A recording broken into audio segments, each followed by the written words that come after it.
Hello children, जैसा कि मैंने आपसे प्रॉमिस किया था यूट्यूब पर ग्रामर की बेसिक क्लास स्टार्ट करूँगी। सो मैं लेकर आ गई हूँ basic chapter that is the sentence.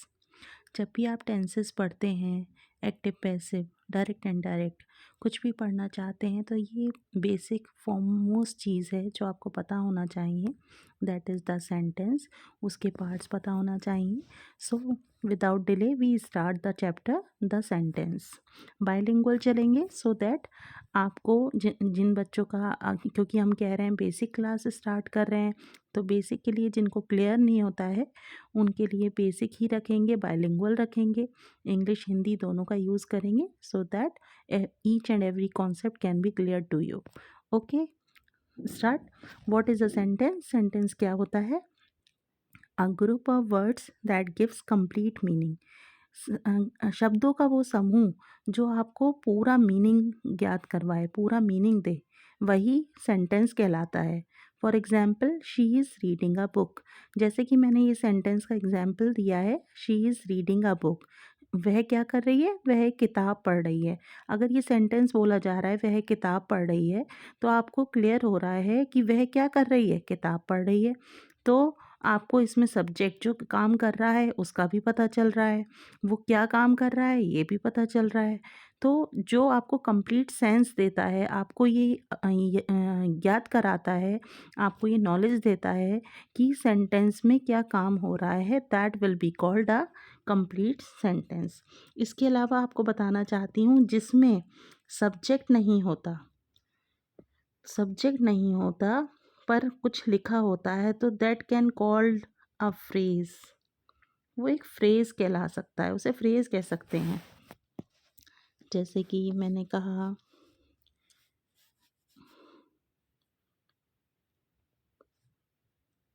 You can write any proverb, जिसकी लाठी उसकी भैंस, जिसकी लाठी उसकी भैंस। अब इस वाक्य से क्या हो रहा है आपको? ये तो नहीं पता चल रहा ना सेंटेंस में एक्शन कौन कर रहा है, काम कौन कर रहा है, तो that will called only phrase कहलाएगा। ठीक है, only phrase, this will be called phrase. But जिसमें आपका सब्जेक्ट है, काम करने वाला है, काम है, वो सेंटेंस कहलाएगा। जैसे इस वाक्य में शी क्या है? डूअर है। सेंटेंस में काम करने वाला सब्जेक्ट है, the doer of the action. आपको सब्जेक्ट मिल गया, वर्ब मिल गया, द एक्शन, एक्शन मिल गया, काम क्या हो रहा है? रीडिंग, पढ़ने का काम हो रहा है। Object, the receiver of the action मिल गया, किस पर काम हो रहा है? किताब पर काम हो रहा है। वो क्या कर रही है? किताब पढ़ रही है। ये वाला एग्जाम्पल देखिए, Ram Yeats mango. Who Yeats mango? कौन खाता है मैंगो? राम। तो काम कौन कर रहा है? राम। तो राम हमारा क्या हो गया? Subject, doer of the action हो गया। एक्शन क्या है? वर्ब क्या है? ईट्स। और ईट्स का जो रिसीव हो रहा है एक्शन, किस पे रिसीव हो रहा है? मैंगो पर हो रहा है। हमें क्या का आंसर दे रहा है? अगर हम वर्ब से सवाल पूछेंगे, वर्ब क्या है? ईट। ईट से सवाल पूछेंगे, क्या खा रहा है? मैंगो, मैंगो खा रहा है। ठीक है, तो राम क्या खा रहा है? मैंगो। तो मैंगो क्या हो गया? ऑब्जेक्ट हो गया। राम सब्जेक्ट हो गया, ईट वर्ब हो गया और मैंगो ऑब्जेक्ट हो गया। नाउ सेंटेंस के कुछ टाइप्स होते हैं। आप हिंदी में भी बोलते हो ना, कई तरह से बोलते हो। आप कैसे बोलते हो? मैंने काम कर लिया। मैंने काम नहीं किया। और क्या मैंने काम कर लिया? ठीक है, क्वेश्चन मार्क, ऐसे बोलते हो। In the same way English में भी सेंटेंस होते हैं। ठीक है, इंग्लिश में भी टाइप्स होते हैं। जैसे ये वाला है अफर्मेटिव। अफर्मेटिव में क्या होता है? अफर्मेटिव में इंग्लिश सिंपल सेंटेंस बोलते हैं, हाँ वाले सेंटेंस होते हैं अफर्मेटिव में। ठीक है, और नेगेटिव में क्या होता है? नेगेटिव में होता है ना वाले, नहीं। जिन वाक्यों में नहीं, नॉट, नेवर, नेक्स्ट स्लाइड में देखेंगे हम, ये सब आता है नेगेटिव, वो नेगेटिव होते हैं। इंटेरोगेटिव कौन से होते हैं?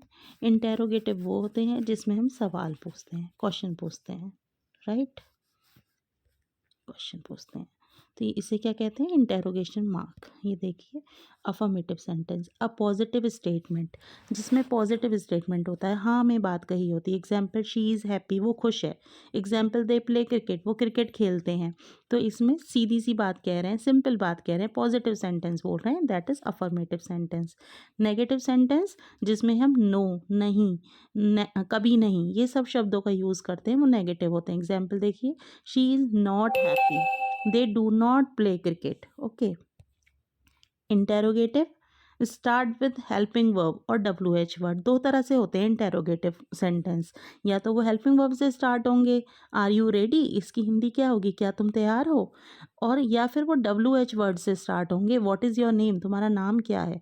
इसमें जो क्या शब्द है वो बीच में आया है। तो इंटेरोगेटिव सेंटेंस यानी कि प्रश्नवाचक सेंटेंस जो होते हैं वो दो तरह से बनते हैं, या तो हेल्पिंग वर्ब से स्टार्ट होंगे। आर क्या है इसमें, ये जो आर है, आप देखिए, ये जो आर है, आर क्या है इसमें, हेल्पिंग वर्ब है, हेल्पिंग वर्ब, ठीक है, शॉर्ट में लिख रही हूँ, हेल्पिंग वर्ब है। और ये WH वर्ड है। तो ये दो तरह से बनते हैं, इसकी हिंदी है क्या तुम तैयार हो, और सेकंड वाले की हिंदी है तुम्हारा नाम क्या है। तो दो तरह से इंटेरोगेटिव बनते हैं। फिर आते हैं एक्सक्लेमेटरी सेंटेंस, जिसमें हम एक्सक्लेमेशन मार्क लगाते हैं। This sentence is called exclamation mark, exclamation. Okay, so these type of sentences are called exclamatory sentence. Examples are written, what a beautiful day, wow you won the match, तुमने match जीत लिया। मतलब कितनी, जब हम खुशी जाहिर करते हैं, अपने स्ट्रॉन्ग इमोशंस को जाहिर करते हैं, तो वो एक्सक्लेमेटरी सेंटेंस होते हैं। कोई भी चीज़ हमें बहुत अच्छी लगी देखकर, तो हम कहेंगे कि oh what a beautiful painting. या फिर कोई अगर मैच हार गया तो हम कहेंगे alas he loss the match, ठीक है। तो इस तरह के जो सेंटेंसेस होते हैं वो एक्सक्लेमेटरी सेंटेंसेस कहलाते हैं। फिर लास्ट में आता है इम्पेरेटिव सेंटेंसेस। ये वो वाक्य होते हैं जिसमें हम किसी को आदेश देते हैं, प्रार्थना करते हैं, सलाह देते हैं। ये सारे सेंटेंसेस इम्पेरेटिव सेंटेंस होते हैं। ये फुल स्टॉप पे ही फिनिश होते हैं, जैसे कि आप देख सकते हो ये फुल स्टॉप पे ही फिनिश हो रहे हैं। लेकिन पता कैसे चलेगा, in most of the cases ये वर्ब से स्टार्ट होते हैं। देखो ओपन क्या है, वर्ब है ना, क्रिया है, मेन वर्ब है, मेन वर्ब से स्टार्ट होते हैं कि क्योंकि इसमें जो हमारा एक्शन डूअर होता है ना, डूअर, डूअर मीन्स, डूअर का मीनिंग क्या है, सब्जेक्ट। जो सब्जेक्ट होता है वो कैसा होता है, हिडन होता है। हिडन, हिडन मतलब छिपा हुआ, छिपा हुआ होता है पर छिपा हुआ। जैसे ये कहा मैंने ओपन द डोर, तो किसी से तो कहा जा रहा होगा ना ओपन द डोर, तो किससे कहा जा रहा है, you open the door, you छिपा हुआ है ना, यू सब्जेक्ट छिपा हुआ है। तो इसमें सब्जेक्ट छिपा हुआ होता है। ये वाले सेंटेंस कैसे कहलाते हैं, इम्पेरेटिव सेंटेंसेस कहलाते हैं। अब मैं आपको कुछ एक्सरसाइज दे रही हूँ, आपको ये पॉज करके वीडियो देखनी है और मुझे बताना है कि आपको ये समझ में आए हैं सेंटेंसेस या नहीं आए हैं। Okay, so that's it for today. Take care and exercise, let's English and practice hard, and please like, subscribe and share my channel because it is totally free। अगर आपका रिस्पॉन्स अच्छा आता है तो मैं और वीडियोस बनाऊंगी। Thank you, bye.